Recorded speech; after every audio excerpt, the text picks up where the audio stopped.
Kisah Nabi Muhammad Shallallahu Alaihi Wasallam bagian 13. Percakapan dengan Aminah. Karena kejadian itu, Halimah kembali ke Mekah dan menyerahkan Muhammad kepada ibunya. Aminah menerima kedatangan mereka dengan rasa heran, "Mengapa engkau mengantarkannya kepadaku, wahai ibu susuan? Padahal sebelumnya engkau meminta ia tinggal denganmu." "Ya," jawab Halimah, "Allah telah membesarkan Muhammad. Aku sudah menyelesaikan apa yang menjadi tugasku. Aku merasa takut karena ada banyak kejadian terjadi padanya. Jadi, ia aku kembalikan kepadamu seperti yang engkau inginkan." "Sebenarnya, apa yang terjadi?" tanya Aminah. "Berkatalah dengan benar kepadaku." Halimah terdiam sejenak, lalu bercerita dengan rasa berat, "Ada dua orang berbaju putih membawanya ke puncak bukit. Mereka membelah dan mengeluarkan sesuatu dari dalam dadanya." Setelah berkata demikian, Halimah mengangkat wajahnya memandang Aminah, tetapi ia terkejut melihat wajah Aminah demikian tenang. "Apakah engkau takut setanlah yang mengganggunya?" tanya Aminah. Halimah mengangguk, "Itulah sebenarnya yang membuatku khawatir sehingga cepat-cepat mengembalikannya kepadamu."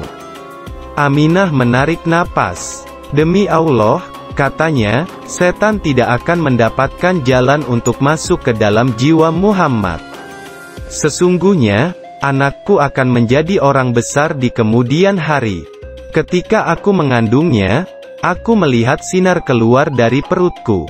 Dengan sinar tersebut aku bisa melihat istana-istana Busra di Syam menjadi terang benderang. Demi Allah, aku belum pernah melihat orang mengandung yang lebih ringan dan lebih mudah seperti yang kurasakan.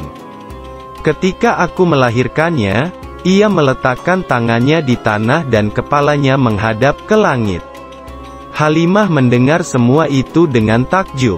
Aminah menyentuh tangan Halimah dan berkata lembut, "Biarkan ia bersamamu dan pulanglah dengan tenang." Muhammad kecil pun kembali dibawa pulang. Namun, lagi-lagi terjadi sebuah peristiwa yang akhirnya membuat Halimah benar-benar khawatir dan mengembalikan Muhammad kepada ibunya. "Orang-orang Habasyah, Kak, tunggu," seru Muhammad sambil berlari menuruni bukit. Saat itu, usia Muhammad sudah 5 tahun. Ia sedang berlari mengejar saudara-saudaranya, yaitu anak-anak Halimah. Mereka sedang menggembala kambing. "Ayo Muhammad, kejar kami kalau bisa," ujar Syaimah, anak perempuan sulung Halimah sambil tertawa. Anak-anak itu terus bermain. Diam-diam, ada beberapa orang Nasrani dari Habasyah sedang memerhatikan mereka. "Lihat, Kak, itu ibu datang," seru Muhammad. Anak-anak menoleh. Mereka memekik senang melihat Halimah datang menjemput. Namun, wajah Halimah tampak khawatir. Ia mencurigai beberapa bayangan yang sedang mengintai sambil berbisik-bisik di kejauhan. Hatinya makin berdebar ketika orang-orang Habasyah itu datang mendekat. Tanpa memedulikan dirinya, mereka langsung mendekati Muhammad. "Paman mau apa?" tanya Muhammad. "Berbaliklah, Nak, kami ingin melihat punggungmu," perintah salah seorang dari mereka. Muhammad membalikkan badan, lalu orang-orang Habasyah itu saling pandang dengan wajah terkejut. Tanpa berkata apa-apa lagi, mereka berbalik ke tempat semula dan kembali berunding berbisik-bisik. "Kalian bermainlah lagi, ibu akan mencari tahu apa yang mereka bicarakan," kata Halimah kepada Muhammad dan saudara-saudaranya. Diam-diam, Halimah mendekati tempat orang-orang Habasyah itu berada dan terkejut mendengar apa yang mereka katakan, "Kita harus merampas anak ini dan membawanya kepada raja di negeri kita. Kita telah mengetahui seluk-beluk tentang dia. Ada tanda di punggungnya yang meramalkan anak ini kelak akan menjadi orang besar." Diam-diam, Halimah menjauh, "Aku harus melarikan Muhammad dari mereka sekarang juga." Tanda-tanda Rasul terakhir pada Injil. Orang-orang Nasrani Habasyah itu tahu bahwa seorang rasul terakhir akan dibangkitkan dan mereka diperintahkan mengikutinya seperti yang tertera pada Injil di bagian kitab Ulangan, yaitu, bahwa seorang nabi di antara kamu, dari antara segala saudaramu dan yang seperti aku ini, yaitu akan dibangkitkan oleh Tuhan Allahmu bagi kamu, maka dia haruslah kamu dengar. Muhammad menghilang. Halimah cepat-cepat mengajak Muhammad pergi. Namun dari kejauhan orang-orang Habasyah itu terlihat bergegas mengikuti mereka.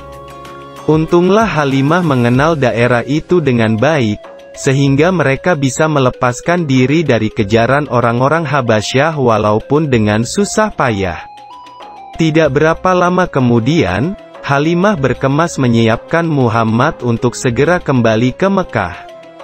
Sedih sekali Muhammad harus berpisah dengan saudara-saudaranya, Syaimah, Unaisah, dan Abdullah.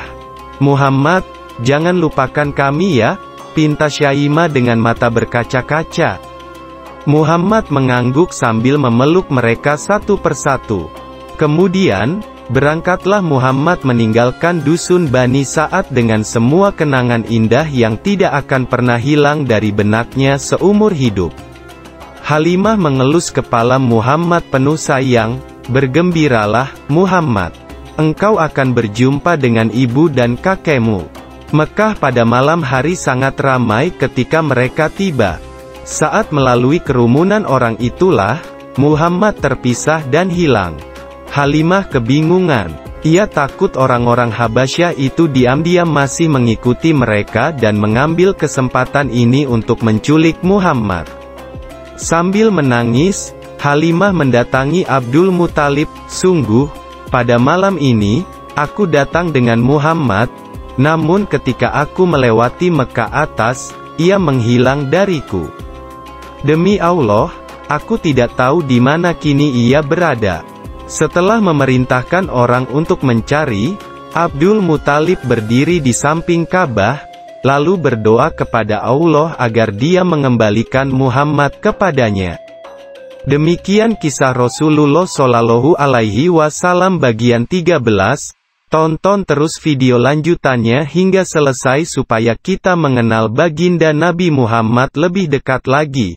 Semoga ini menjadi salah satu upaya pemantasan diri untuk mendapatkan syafaatnya kelak di akhirat.